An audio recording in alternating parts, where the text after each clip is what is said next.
कधीच नाही चुकणार तुमचे फेवरेट टीव्ही शोज झी5 सोबत, तेही एकदम फ्री। अजून काही त्रास होतोय का? नाही उलट्या वगैरे? नाही डॉक्टर असं आतून कोणीतरी नख मारतं असं वाटतं।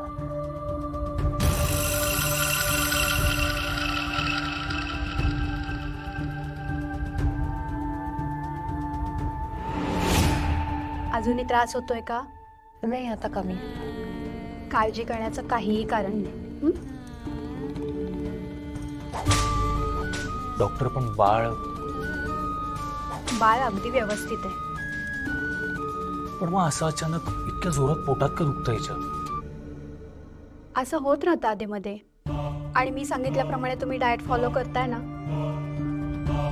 हो हे घ्या, ही मी काही औषधं देऊन दिली आहेत, ती सुरू करा, आणि त्याच्यात काही टेस्टही दिल्यात, त्या 2 दिवसात तुम्ही करून घ्या। ओके। नेत्रा, तू व्यवस्थित आरामही करत नाहीयेस का? हो म्हणजे जमेल तसा करते। नेत्रा, तुला 8 तासाची झोप गरजेची आहे। पूर्ण झोप झाली पाहिजे।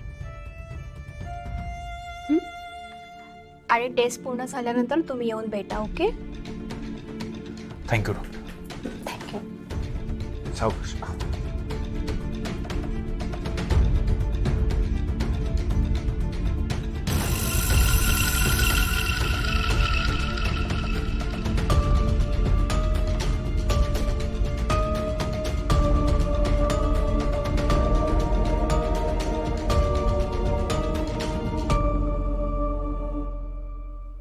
अजून एवढी शांतता काय?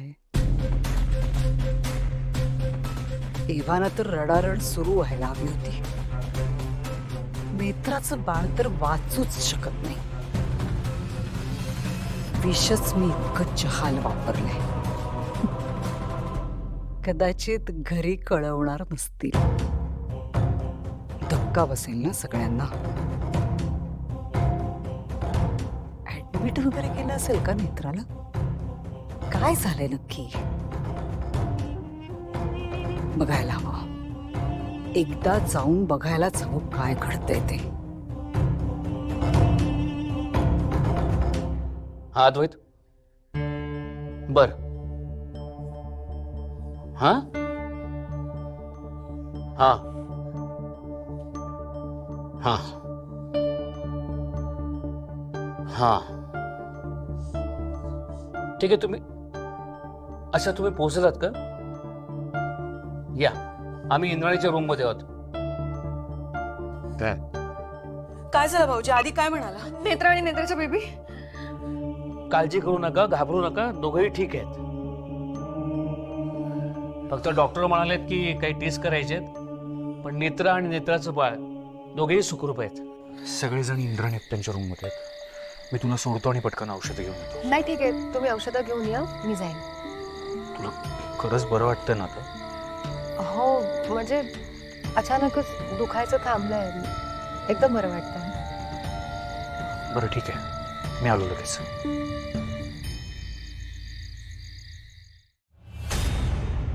वहिनी,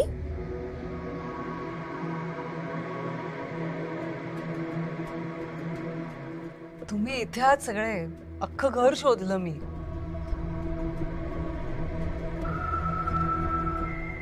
केतकी, काय झालंय?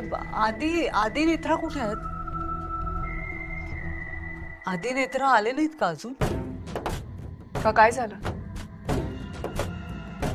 तुझं काय काम आहे त्यांच्याकडे?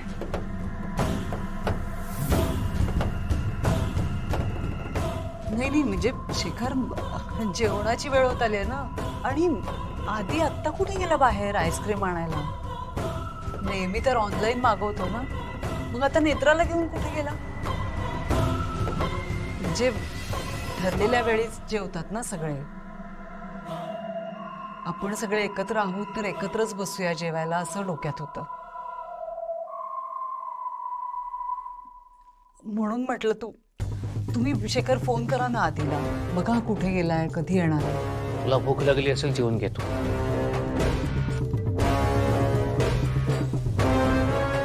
शेखर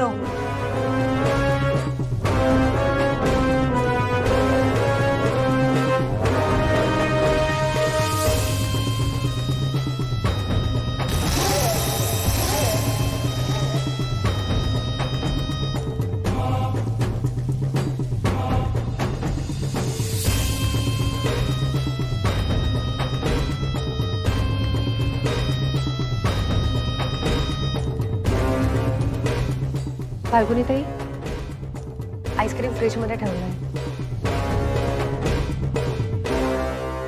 मी आले सातपाय दूर.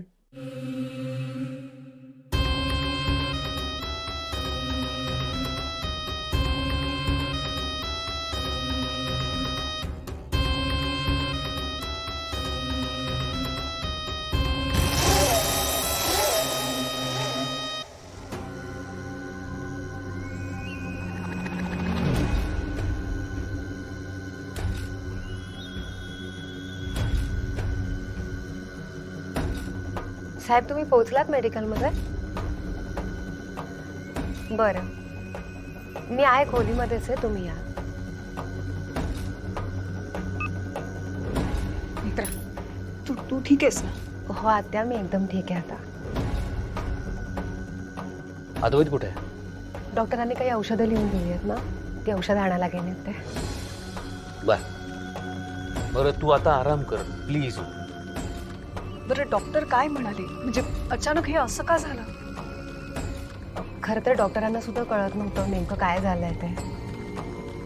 म्हणजे पण ते बाळ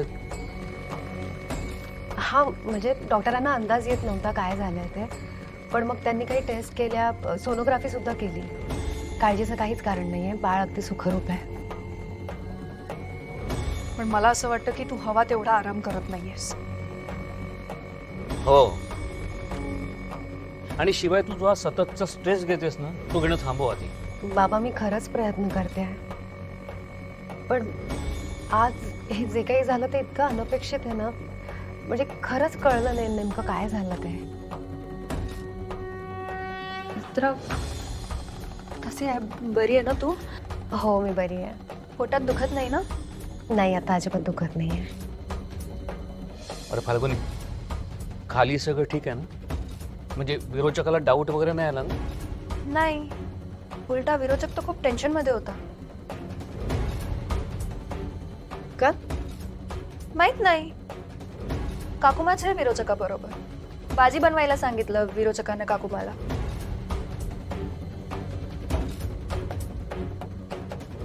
टेन्शन मध्ये का असेल? मी बघून येते. अगं नेत्रा, तुला आत्ता मी सांगितलं की तू हवा तेवढा आराम करत नाहीयेस. तू कुठे चालली आहेस? तू आराम कर, मी बघते काय झालंय ते. बरं, मला खरं खरं सांग, तुला आत्ता काही होत नाहीये ना? हो आत्या, आता अजिबात काहीच त्रास होत नाहीये.